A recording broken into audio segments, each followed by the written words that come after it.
Welcome back to the deep dive. I want you to picture something incredibly mundane, something you probably do, I don't know, 5, maybe 6 times a day without a single conscious thought. I want you to picture the act of flushing a toilet. It's the ultimate out of sight, out of mind moment, isn't it? It is exactly that. You push the handle, you get that swirl of water, a sort of mechanical gurgle, and then silence. Hmm. Whatever was there is gone. It has just vanished.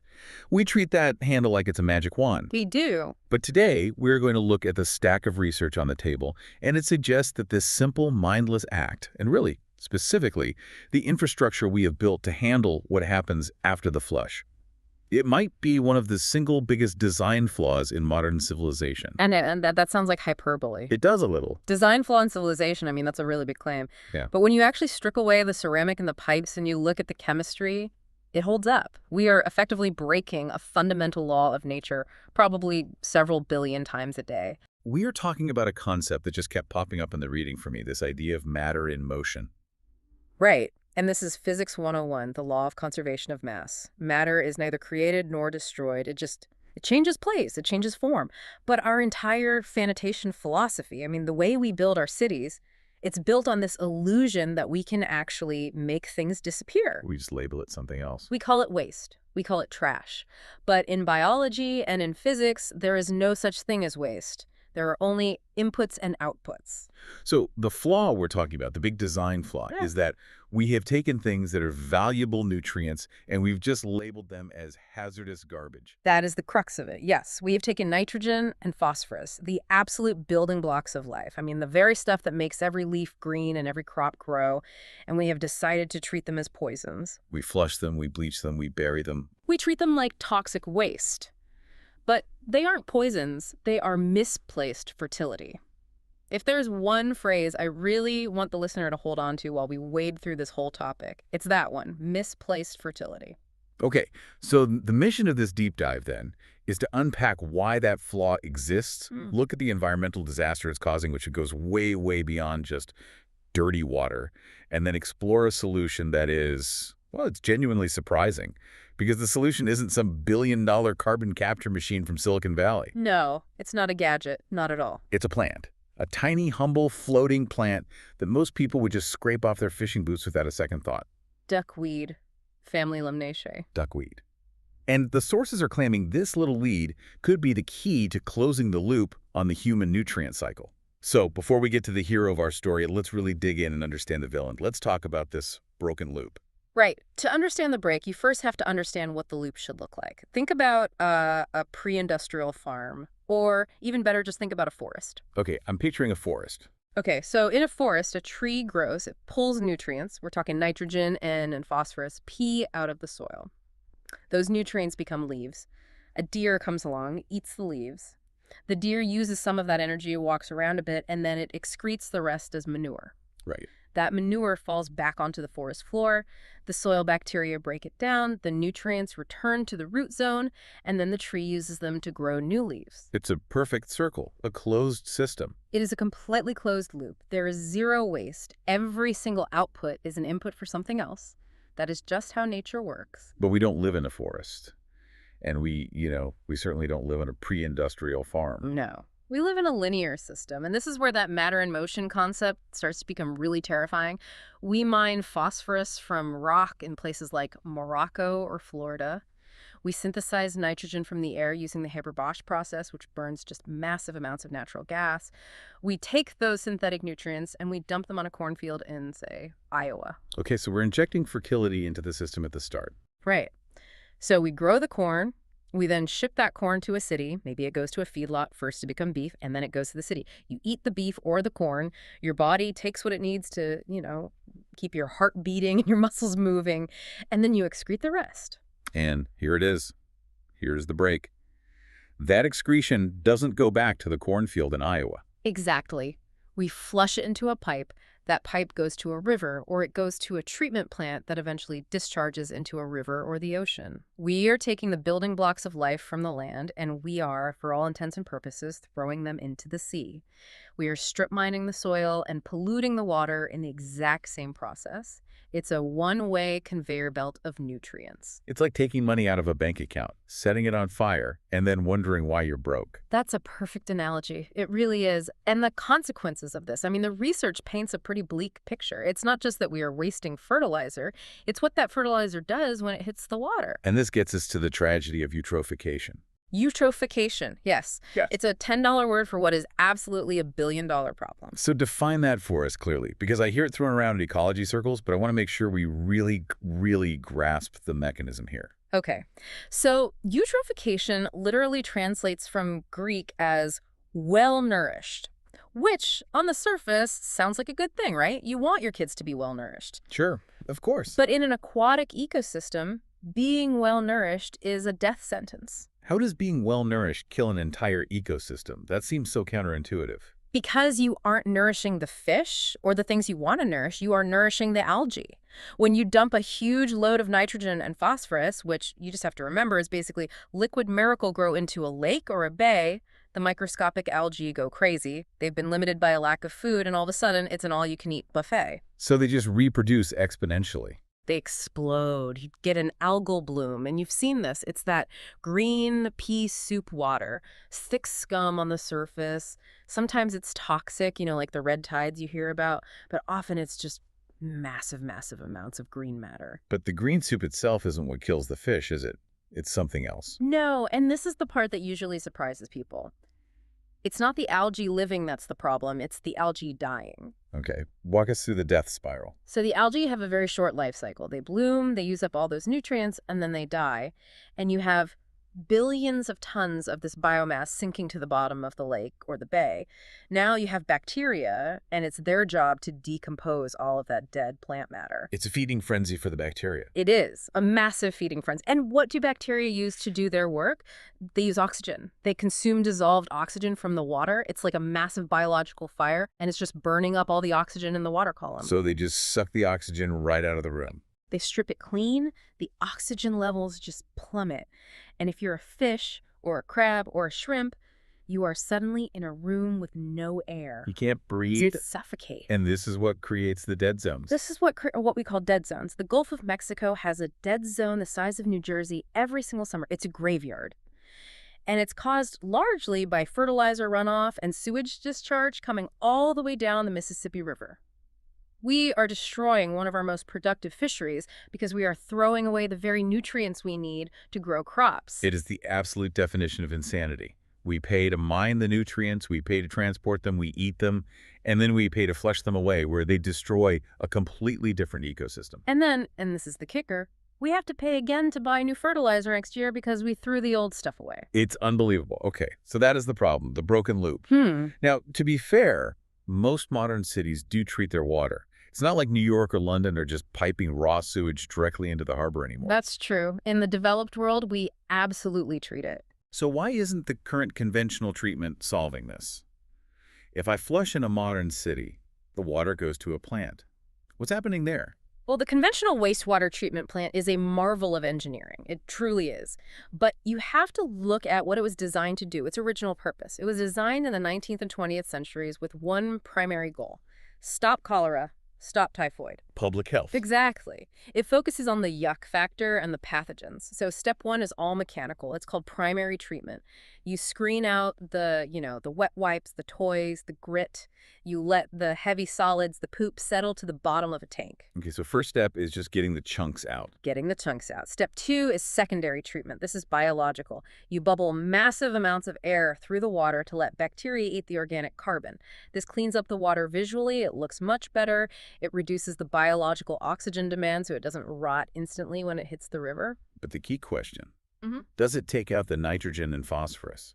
Not really, no. The bacteria alone, they're not great at removing those dissolved nutrients, so the water looks clear, but it is still invisible liquid fertilizer. So we have clear, pathogen-reduced Miracle-Gro. You've nailed it. That's exactly what it is.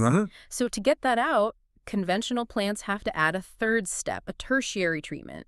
And conventionally, this is often done with chemical precipitation. Chemical precipitation, that just sounds expensive. It is very expensive. They dump in chemicals like alum, which is aluminum sulfate or iron salts.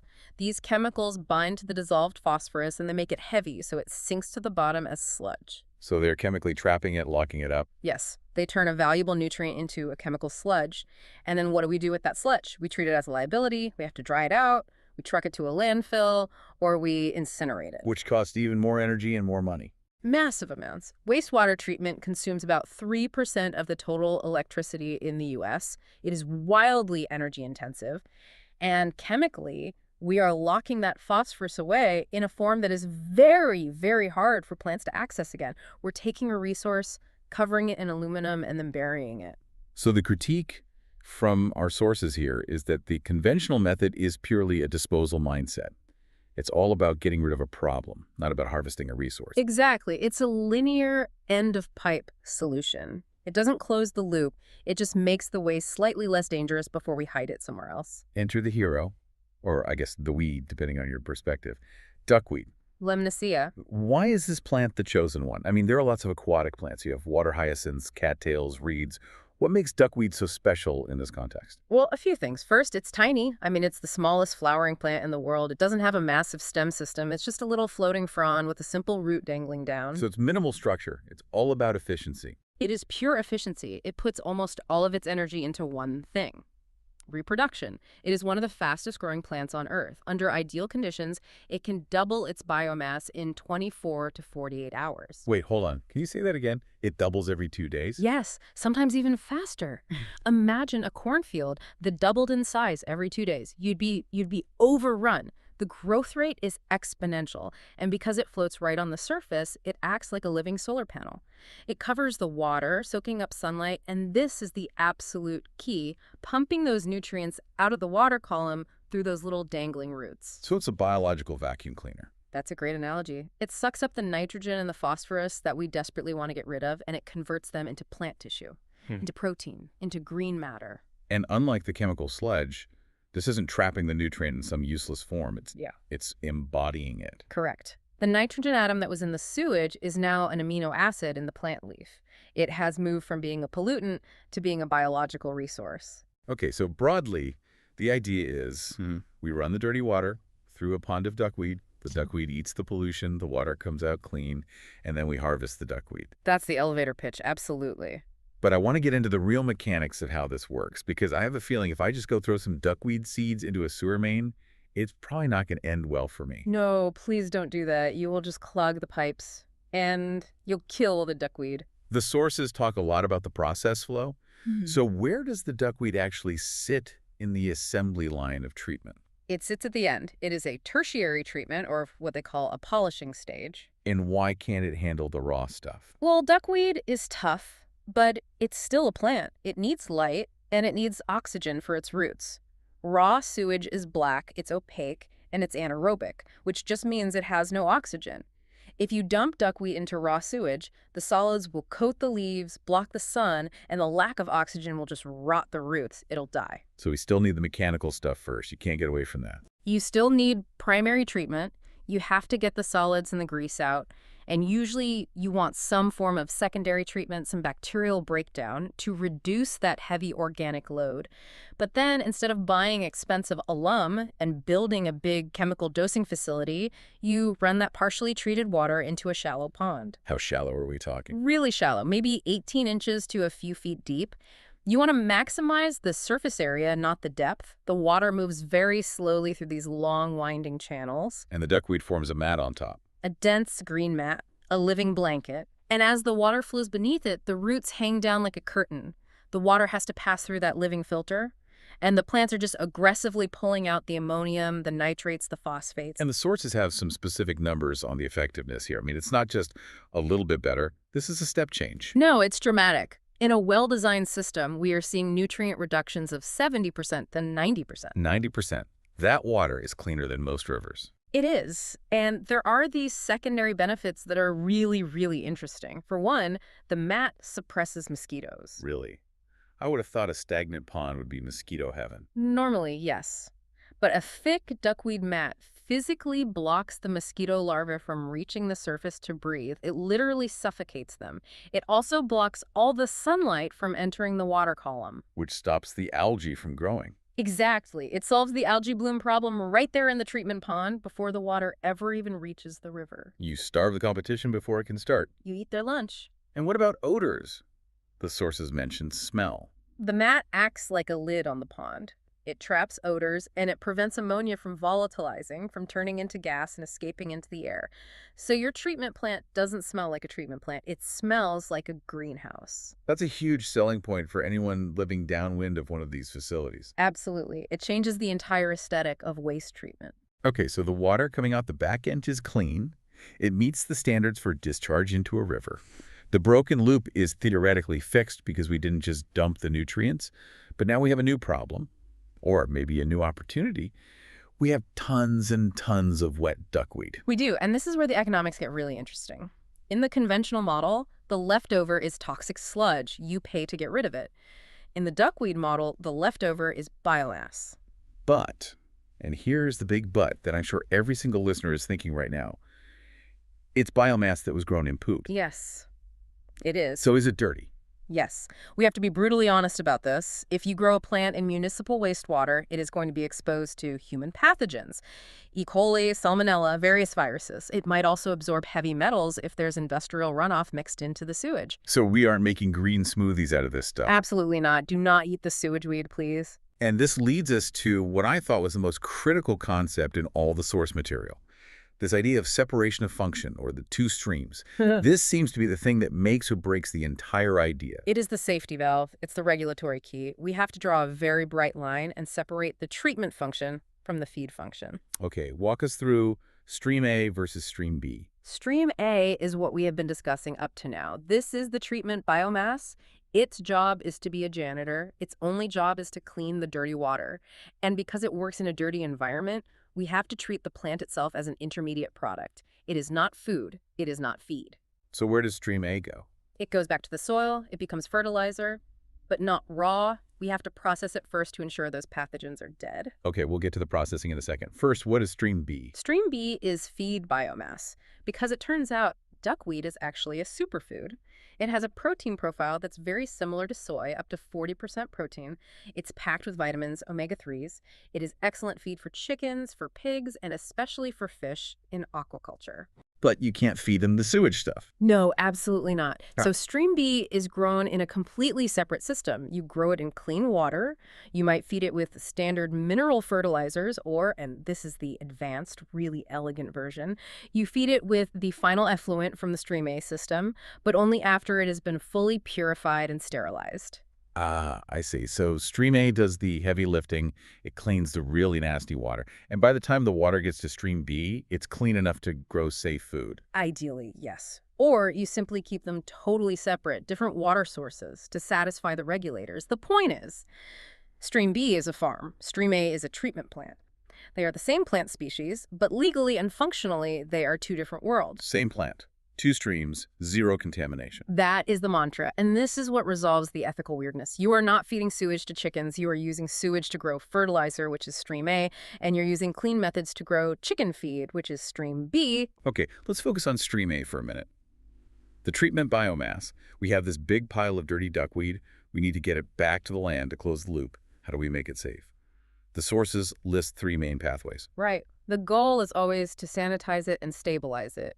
We need to turn a potential biohazard into a valuable product. Pathway 1 is composting. Nature's original recycling. You take the wet, nitrogen-rich duckweed and you mix it with a carbon source. Straw, wood chips, dry leaves. You have to get that carbon and nitrogen balance right. And the magic ingredient here is the heat, right? Yes. A properly managed compost pile is a biological oven. The bacteria that do the work, they generate so much heat, they can drive the core temperature up to 140, 150 degrees Fahrenheit.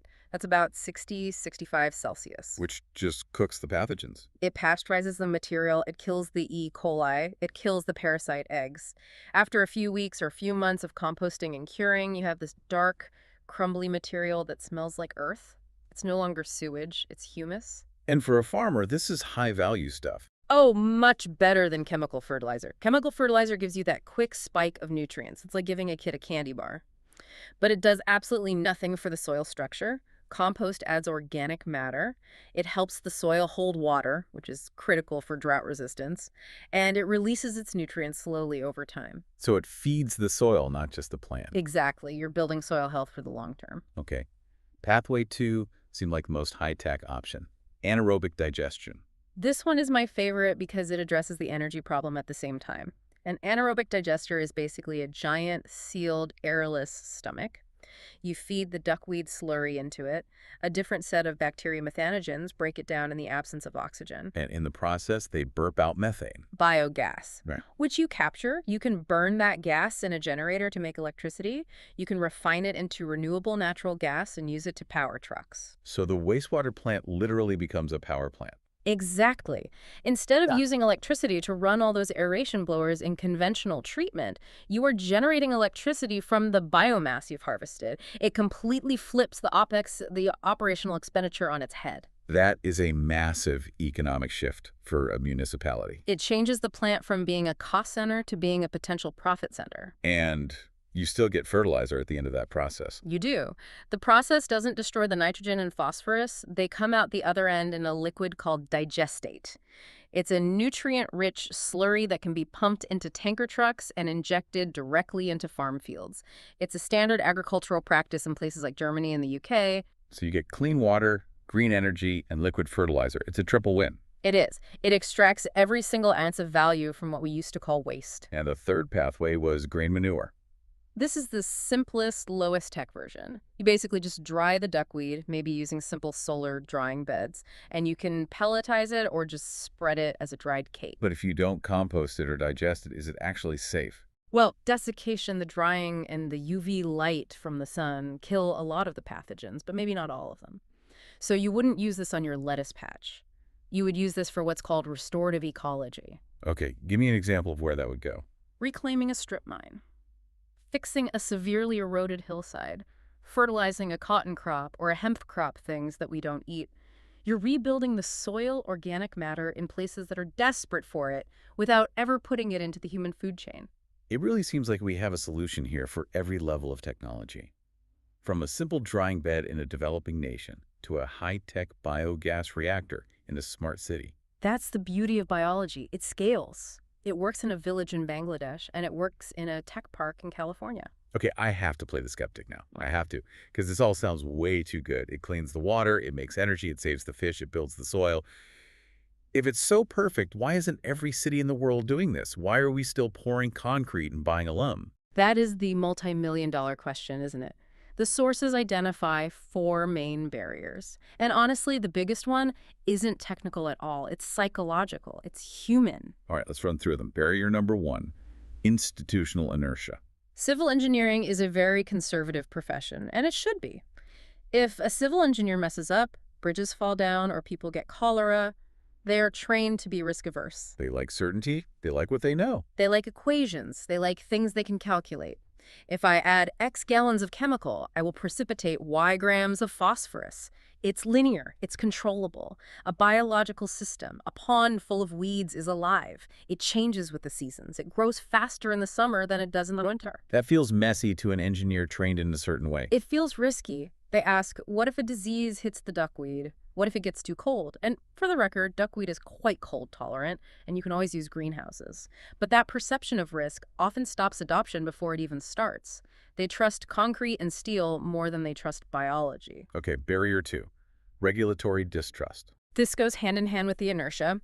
Regulators, the EPA or local environmental agencies, they write permits based on technology they understand. They know how to regulate a chemical plant. They have a checklist, a box to tick. Right, and when you come to them and say, I have a complex ecological web that self-regulates, they don't have a box to check for that. It requires more monitoring, more nuanced oversight. It's simply harder to permit. Barrier 3, land use. Yeah. This feels like a really hard constraint, a physical one. It is. It's a real one. Yeah. You cannot build a duckweed system for Manhattan or downtown Tokyo. It's not going to happen. And why not? Surface area. Conventional plants are compact because they use energy to force the process to go fast. Activated sludge is a very quick process. Duckweed needs sunlight. That means you need ponds, you need acres. So the dense city centers are out. A city center is out, but think about the suburbs. Think about the edge cities. Think about the thousands of small towns, dairy farms, feedlots, and rural municipalities. That is actually where a huge amount of our nutrient pollution comes from. So it's not a silver bullet for everyone everywhere, but it could be a silver bullet for, say, 50% of the map. Exactly. Don't let the fact that it doesn't work in a skyscraper stop it from working in a village or on a farm.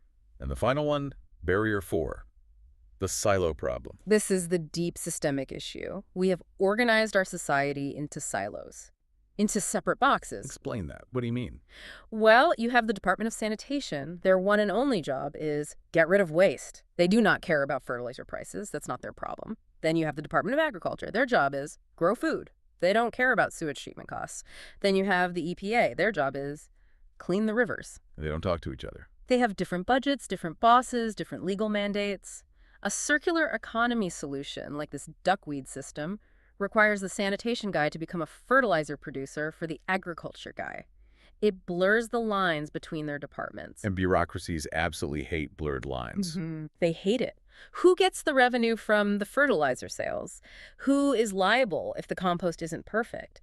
It requires a level of coordination and cooperation that our government structures just are not designed for. It requires connecting the dots, and our entire system is designed to keep the dots in their separate boxes. That's a perfect way to put it. So how do we break these barriers down? Is this actually happening anywhere? It is. It's starting to.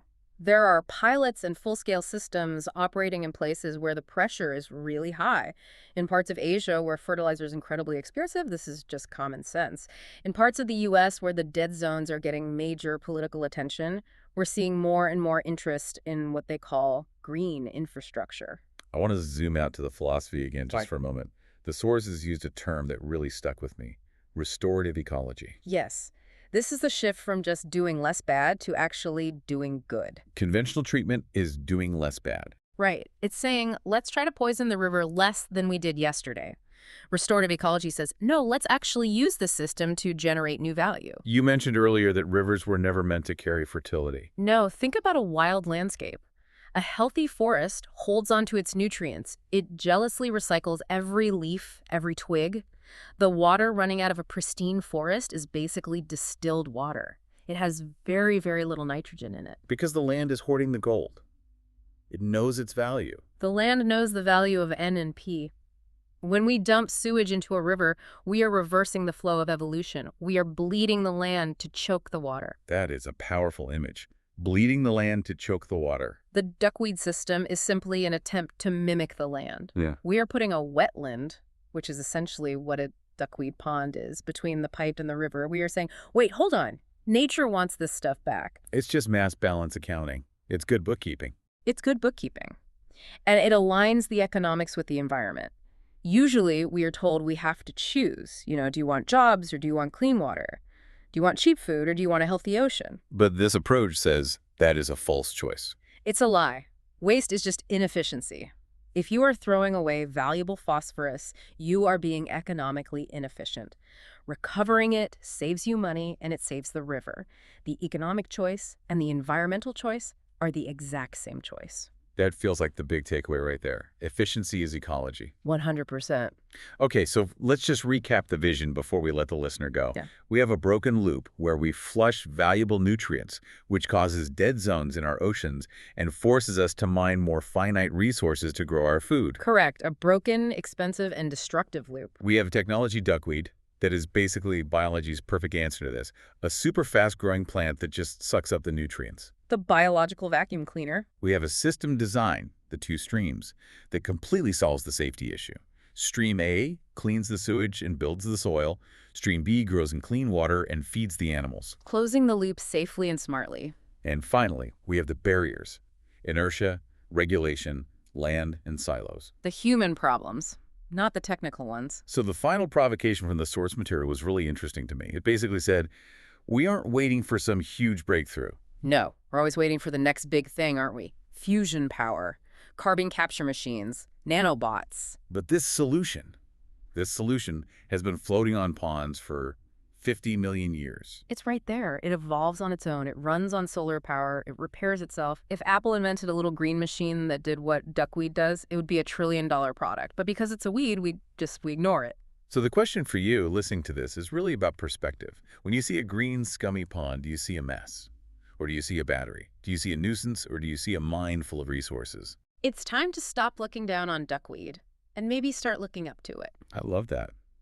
We are flushing our future down the drain, and the catch net is growing right outside our window.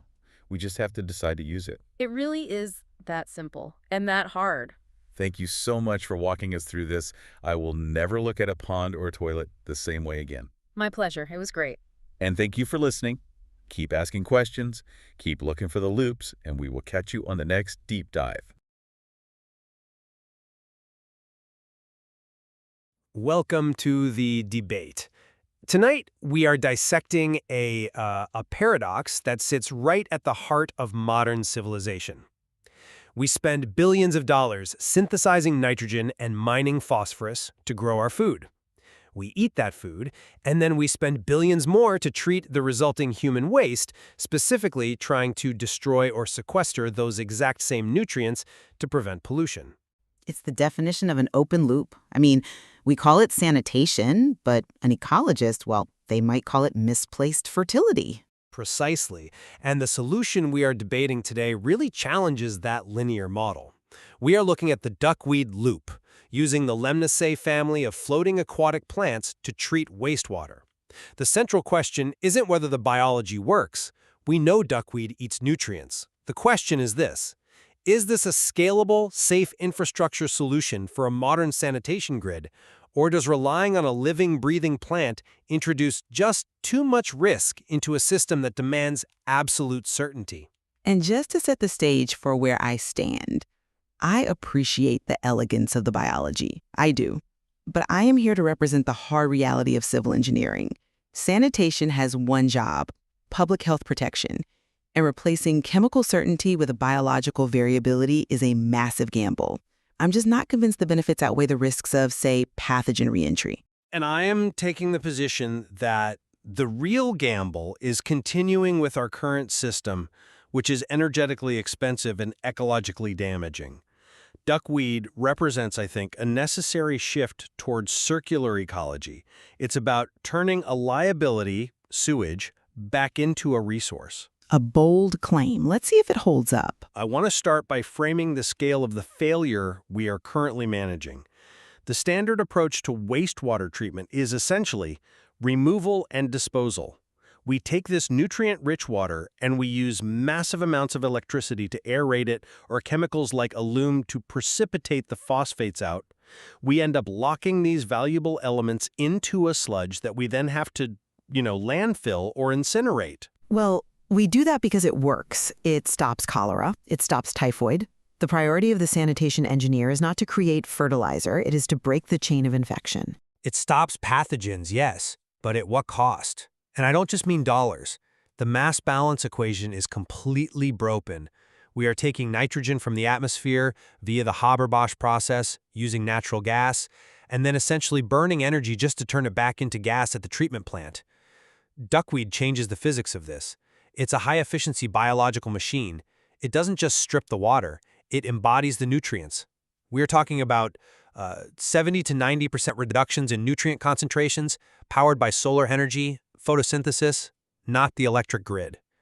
Okay, I don't dispute the biological efficiency. In a controlled beaker, Lemnaceae is a miracle plant. It creates biomass faster than almost anything else on Earth, doubling every couple of days in optimal conditions. But we aren't operating in beakers. We are operating in a sanitation grid that has to handle millions of gallons of variable flow. My issue is with the reliability. Reliability in what sense? In the sense of control. A chemical treatment plant is a factory. If the load increases, I turn a dial, I add more coagulant, I increase the aeration. Duckweed is a living system. It has a biological limit. It slows down in winter. It can suffer from die-offs if the pH shifts too drastically. You are asking regulators, whose primary directive is do not pollute the river, to trust a pond that might just decide to stop working because it's a cloudy week in November. That is a valid engineering concern, but I think it relies on a kind of an outdated view of how these systems are designed. We aren't talking about some wild pond where we just hope for the best. We're talking about managed lagoons. And yes, there is seasonality, but the source material is clear. This is a polishing stage. That distinction matters. It's critical. No one is suggesting you flush a toilet and it goes straight to a duckweed patch. You still have primary treatment for solids. You usually have secondary treatment for the heavy biological load. The duckweed is the tertiary step. It's the kidney. It pulls out the dissolved nitrogen and phosphorus that the mechanical systems just miss. But if it's only a polishing stage, we have to admit this isn't a replacement for expensive infrastructure. It's an add-on. It requires more land, more management, and more complexity on top of the existing plant. You're asking a municipality to maintain their traditional plant and then also, what, become farmers? It might be an add-on for a megacity like London or Tokyo, sure. But for the vast majority of human settlements, rural municipalities, edge-of-city zones, and especially livestock feedlots, it replaces the most expensive part of the treatment, that tertiary chemical stripping. And it does so by producing value rather than consuming it. You touched on the land issue, and I want to drill down on that. You mentioned feedlots and rural areas, and that's an important concession, because in an urban environment, land is the most expensive asset. A chemical plant uses vertical tanks. It has a small footprint. A duckweed system, well, it relies on surface area for photosynthesis. You need acres of ponds. That is true. You cannot bulldoze Central Park to build a duckweed lagoon. But look at the sheer volume of waste generated outside of dense urban cores. So this solution is geographically limited. It's not a universal fix. I would argue it's a fix for where the problem is most acute. Think about where the nutrient pollution is coming from. It's not just human sewage, it's agricultural runoff. Feedlots are point source pollution bombs. They have plenty of land, plenty of sun, and massive nutrient liabilities. That is the perfect use case. You treat the waste right where it's generated. I will concede the feedlot application. If you have the land, the solar input makes sense. But this brings us to the elephant in the room, or perhaps the pathogen in the room. The safety argument. It's the hurdle that usually kills these projects. If you grow duckweed in human sewage or pig manure, that biomass is technically contaminated. It has absorbed heavy metals, it might have surface pathogens like E. coli or Salmonella. You say we are harvesting resources, but if that resource enters the food chain unsafe, we have created a public health crisis. This is where the design nuance is absolutely critical. Critics often assume we are taking sewage-grown plants and then feeding them to cows. That is strictly forbidden. The source material outlines what it calls an elegant solution, based on the separation of streams. Walk us through the streams, because in my experience, separation on paper can turn into contamination in practice. It's a firewall approach. Stream A is the treatment loop. You grow duckweed on the wastewater. That biomass acts as the sponge. It absorbs the nitrogen, phosphorus, and yes, potentially heavy metals. That harvest is classified as treatment biomass. It never, ever touches a feed trough. It goes to soil amendment or energy production. And Stream B? Stream B is the feed production loop. You use clean water, perhaps the fully treated effluent from the final stage, or fresh water supplemented with mineral fertilizers. You grow duckweed specifically for high-protein animal feed. Safe, clean, controlled. Same plant, two streams. It sounds tidy, but I struggle with the human element. You are asking for a level of coordination between sanitation engineers and farmers that, well, historically does not exist. How so? Well, the sanitation engineer's goal is get this water legal enough to discharge. The farmer's goal is get the cheapest protein for my animals. If a farmer sees a pile of dry duckweed, are they going to check the chain of custody paperwork to ensure it's Stream B and not Stream A? I mean, we have chain of custody for everything in agriculture, from antibiotics to organic certification. We don't stop producing milk because someone might bypass the pasteurizer. We build protocols. But more importantly, Stream A, the sewage duckweed, isn't just left lying around. It enters a processing facility immediately. Which brings us to the end product. You have tons of wet, potentially contaminated green sludge. You have to do something with it. You don't just have sludge. You have energy and soil. The text highlights 3 pathways. The first is anaerobic digestion. You feed that biomass into a digester. Biogas production. Exactly. The plant matter breaks down in the absence of oxygen, it releases methane. You capture that methane to run the pumps and heaters for the facility. It makes the treatment plant energy neutral or even energy positive. That is the strongest economic argument you've made. Energy costs are the second highest line item for wastewater plants, after labor. So if the duckweed powers the plant, the economics start to pencil out. And the byproduct of that digestion is a nutrient-rich digestate that is much safer to use on land than raw manure. But let's look at the second pathway, composting. Thermophilic composting, I assume? It has to get hot. It has to get hot enough to kill the pathogens. You mix the duckweed with a carbon source, straw, wood chips. The microbial activity heats the pile up to 60 or 70 degrees Celsius. That heat sanitizes the material. What comes out the other end is high-grade fertilizer. But again, look at the operational complexity. Now the wastewater plant isn't just treating water. It's running a commercial composting operation. It's becoming a fertilizer factory that requires permits, marketing, distribution. Municipalities are notoriously bad at running businesses. They are bad at it because we don't incentivize them to be good at it. We treat them as janitors rather than resource managers. This is the institutional inertia the text talks about. The barrier isn't that we can't compost, it's that we have built a regulatory structure that prefers we just burn the sludge and send the bill to the taxpayer. It's not just preference, it's liability management. If a batch of compost isn't turned properly and a pathogen survives and it gets spread on a spinach field, you have an outbreak. The chemical path has zero risk of that specific failure mode because the nutrients are destroyed or landfilled. But the chemical path has a 100% guarantee of environmental degradation elsewhere. That's the externalized costs we ignore. We are mining phosphate rock in Morocco, shipping it around the world, and then flushing it away. Phosphate is finite.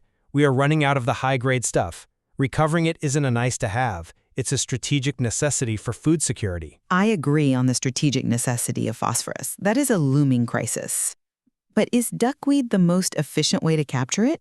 It is the most bioavailable way. Chemical precipitation creates iron phosphates or aluminum phosphates. Plants have a hard time accessing those bonds. When duckweed captures phosphorus, it's organic. It's ready for the soil. Let's talk about that return to the soil, the green manure pathway. This is the third option. You take the biomass, dry it or pelletize it, and put it on the land. Specifically for soil restoration. Right.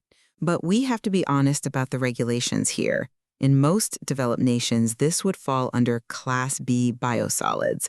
You cannot grow food crops on that land for a significant period, sometimes years. And that is fine. We have millions of acres of degraded land, pasture land, or land used for fiber crops like hemp or cotton. We don't need to put this on strawberries. We need to put it on soil that has been strip-mined of its organic matter. So the economic value of the fertilizer is lower because its application is restricted. The market value might be lower, but the ecological value is immense. We are rebuilding topsoil. We are sequestering carbon. I hear the passion, and ecologically, you are correct. But I'm looking at the ledger. If the municipality has to truck this wet biomass 50 miles to a cotton farm, the diesel costs might eat up the benefits. Duckweed is, 95% water when you harvest it? Drying is a challenge, I admit. You need solar drying beds or belt presses. But compare that to the cost of hauling raw sewage sludge, which is also wet and heavy, to a landfill where you pay a tipping fee. With duckweed, you are at least hauling a product someone might want, rather than a waste product you have to pay someone to take. That's a fair comparison. The tipping fees for sludge are skyrocketing. If duckweed reduces the volume or creates a product with even marginal value, it could be a win. And we haven't even touched on the downstream benefits, the dead zones. Eutrophication. Yes, when we fail to remove nitrogen and phosphorus, or when we rely on systems that overflow during storms, that nutrient load hits the river. It triggers algae blooms that suck the oxygen out of the water. Fish die, fisheries collapse, tourism dies. This is where I align with you most. The current system is failing our waterways. The nutrient loading limits are getting stricter every year. Regulators are forcing treatment plants to hit lower and lower phosphorus limits. And that is where duckweed shines. To get those last few milligrams of phosphorus out chemically is exponentially expensive. You need massive amounts of chemicals. Duckweed does that polishing naturally. It thrives on low concentrations. It's the perfect tool to meet those strict new regulations without bankrupting the municipality. So you see it as a compliance tool. I see it as a compliance tool that pays for itself. I can see the argument for using it to meet tertiary standards. But I still worry about the cultural problem mentioned in the text. You called it institutional inertia, but I think it's deeper. It's a preference for linear flows. Meaning, In a linear system, once I flush, it's gone. It's someone else's problem. In a circular system, everything is connected. If the farm can't take the duckweed, the treatment plant backs up. If the digester breaks, the harvest stops. Circular systems are efficient, but they are fragile. They require feedback loops. They require management, that's true. But are linear systems really robust? They are brittle in their own way. They are dependent on cheap energy and imported chemicals. If the price of natural gas spikes, fertilizer costs skyrocket. If the supply chain breaks, the system stutters. A biological loop is local. It's resilient to global shocks because it relies on the sun and local waste. That is a strong point on resilience. Independence from global supply chains is becoming a major asset for infrastructure planning. But let's dig a bit deeper into the fragile versus robust argument, because the text mentions a crucial bottleneck: seasonality. Yes, biology is seasonal. That's an understatement. In a temperate climate, duckweed growth drops to near zero in the winter. The plant goes dormant, sinks to the bottom as turions. Meanwhile, sewage flow does not stop. People don't stop flushing toilets in January. What happens to your system then? You need redundancy. You either have storage capacity managed lagoons where you hold water longer, or you have a hybrid system where you might lean more on mechanical aeration during the winter months. No one is saying duckweed has to be 100% of the solution 365 days a year. But that doubles your capital cost. If I have to build a mechanical plant for the winter and a duckweed pond for the summer, I'm building two plants. Why wouldn't I just run the mechanical plant all year? Because running the mechanical plant costs a fortune in energy. If I can turn it off or dial it down for 8 months of the year, the operational savings are massive. It's like having a solar array and a diesel generator. You use the solar when the sun shines because it's free. You only burn diesel when you absolutely have to. That is a better analogy. So it's about operational expenditure, not just capital expenditure. Exactly. It's about leveraging the free work of nature whenever possible. And remember, in many parts of the world, the global south, tropical regions, seasonality isn't the issue. The sun shines year-round. True. And that is likely where this technology will scale first. But let's circle back to the Stream B concept, the clean duckweed for feed, because that feels like the real economic engine here. It is. If you can grow high-protein feed, duckweed is 30 to 40% protein, comparable to soy on clean water. You are solving a different problem. The protein deficit. Yes. Livestock feed is expensive.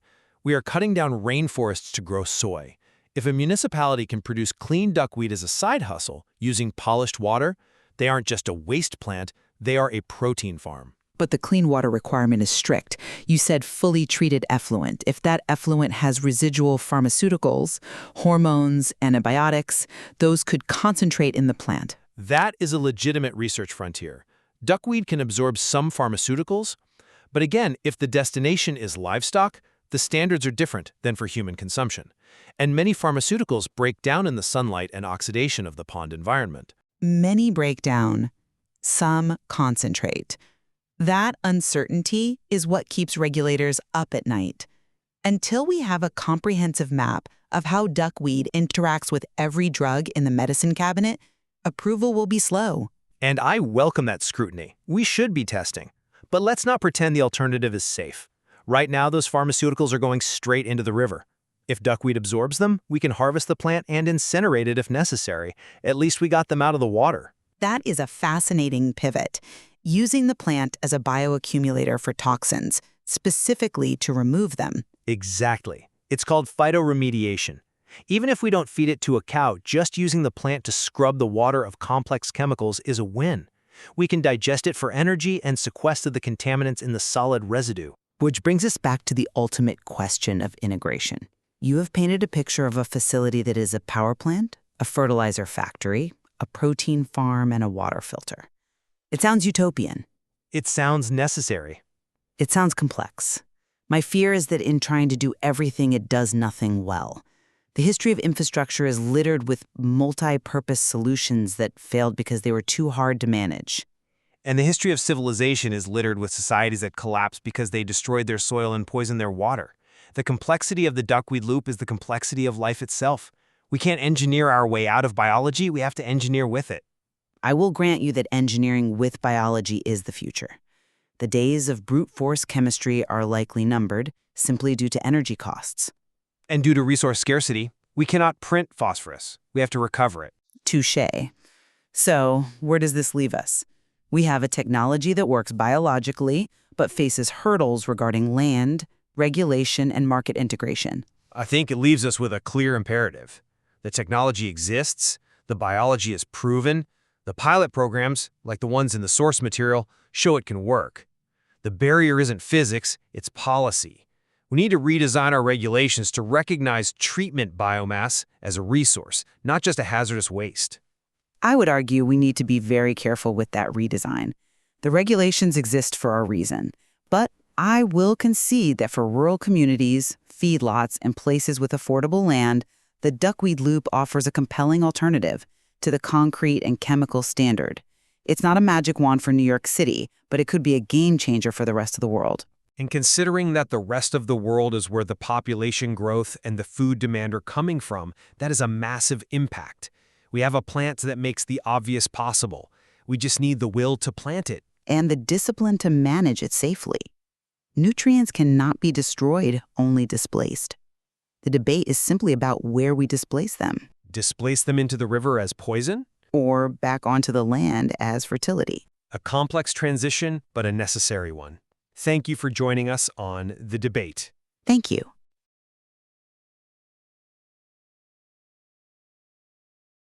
Have you ever stopped to think that maybe, just maybe, our modern world has a massive hidden flaw? One that's quietly poisoning our rivers and throwing away something incredibly valuable every single day? Well, it does. But the solution isn't some crazy high-tech invention. Nope. It's a tiny green plant that's been floating on ponds forever. All right, let's get into it. This quote really just gets right to the heart of the whole thing. What we call waste, stuff like sewage and animal manure, isn't actually waste at all. It's what you could call misplaced fertility. It's valuable stuff, it's just in the wrong place. And this one simple mistake, this huge design flaw in how we've built our world, has devastating consequences for the water we all rely on. So, what happens when all this misplaced fertility ends up where it absolutely shouldn't be? Well, by dumping all these nutrients straight into our waterways, we totally disconnect them from their natural cycle. Instead of making our soil richer, they start to poison our water. There's a scientific name for this disaster: eutrophication, and it's basically a chain reaction. See, all that excess nitrogen and phosphorus from the waste acts like a super fertilizer for algae. This causes these huge, slimy algal blooms that choke out everything else. And when that algae dies, bacteria move in to decompose it, and they use up all the oxygen in the water. The result? Fish suffocate, and you get these vast, lifeless dead zones. And this is the most important thing to get. The tragedy isn't the nutrients. Nitrogen and phosphorus are essential for all life on Earth. The problem is our system, our linear take, make, and throw away system. It breaks a fundamental cycle of nature. It's a design flaw, plain and simple. So how in the world do we fix this broken cycle? Well, allow me to introduce you to the unsung hero of this story, the humble duckweed. This tiny little plant that you've probably seen a million times has an absolutely extraordinary ability to solve this massive problem. And here's what's so amazing. Duckweed is just perfectly built for this job. First off, it's one of the fastest growing plants on the planet. And get this, it absolutely loves the exact kind of polluted, nutrient-rich water we need to clean up. As it grows like crazy, it just soaks up all that nitrogen and phosphorus with incredible efficiency. It converts what we see as a pollutant into its own body, creating this dense green carpet that we can actually harvest. It literally turns a liability into a valuable resource. Okay, so let's just compare the two approaches, side by side. The old way is all about chemicals and brute force machinery. It uses a ton of energy, costs a fortune, and creates this toxic sludge you have to get rid of. The duckweed system? It's biological, it's low energy, and instead of creating waste, it creates a valuable biomass we can actually use. It's a total paradigm shift from disposal to recovery. Now, it's super important to understand where duckweed fits into the picture. It doesn't replace the entire wastewater treatment process. Think of it as the crucial final step, what engineers call a polishing stage. So after the heavy solids are removed and most of the gunk is gone, the water flows into these special ponds where the duckweed gets to work, just stripping out all those leftover dissolved nutrients that are so hard to get. And just how well does it work? Well, the numbers are pretty mind-blowing. A well-designed duckweed system can pull out 70 to 90% of those remaining nutrients. I mean, think about that. That is an absolutely huge number. That's the difference between sending clean water back into a river and sending water that's about to cause an ecological collapse. Okay. I know what you're probably thinking right about now. There's a big, obvious question hanging in the air, and it's all about safety. If this plant is cleaning up sewage, what about contamination? Well, the system has a really elegant answer for that. Exactly. This is the question, right? If this super plant is soaking up everything in the wastewater, isn't the plant itself, contaminated? Is it safe to use for anything? This is the #1 concern people have, and the solution is brilliantly simple. The key is to think in two completely separate streams. Stream number 1 is the treatment biomass. This is the duckweed that grows in the sewage or manure ponds. Its one and only job is to clean that water. The plants harvested from this stream are only ever used to make things like fertilizer. Then you have stream number 2, the feed biomass. This duckweed is grown in totally separate ponds with clean water and simple mineral nutrients. This is the stuff that can be safely used as a high-protein feed for animals. So, to be crystal clear, it's the same amazing plant, but it's used in two completely separate, sealed-off loops. This elegant design is what solves the entire contamination problem. It's a simple, foolproof way to make sure there is absolutely zero crossover. So now we've got all this harvested treatment duckweed, and it's packed with those valuable nutrients. What do we do with it? Well, this is the best part. This is the payoff. This is where we finally close that broken cycle and bring those nutrients back home to the farmland where they've belonged all along. See, once you harvest this stuff, it's not waste at all. The system gives us a few different safe and really effective ways to turn it back into a product that farmers can actually use. So, first, you can compost it. You mix it with stuff like wood chips, and that process creates a fantastic slow-release organic fertilizer. Second, you can put it in what's called an anaerobic digester. This creates biogas you can use for energy, and the leftover stuff is a legally recognized fertilizer. Or third, you can just dry it out and mix it right into the soil as a green manure. See, in every single case, those precious nutrients go back to the land. The loop is finally closed. I absolutely love this quote because it just perfectly captures the change in thinking. Our old system treats nutrients like a problem to get rid of, a cost on a balance sheet. This system treats nutrients like currency, like value that you capture, you save, and you reinvest back into our farms. Now, all of this sounds super logical, it's effective, it's elegant, so you have to be asking the question, if this works so well, why isn't every single town and farm in the country already doing it? Well, it turns out the barriers aren't scientific. They're human. We've got decades of infrastructure, billions of dollars, all built around old mechanical ideas. A lot of regulators are just more comfortable with predictable chemicals than with living biological systems. And yeah, the ponds do take up some land, which can be tough for crowded cities. But the biggest problem is cultural. The people who manage sanitation just don't talk to the people who manage agriculture. It's a coordination problem. And that's what's so critical to understand here. This isn't some crazy, radical, futuristic idea. It's restorative. It's about using a simple, natural process to fix a problem that we created by breaking a natural cycle in the first place. It's just ecological common sense.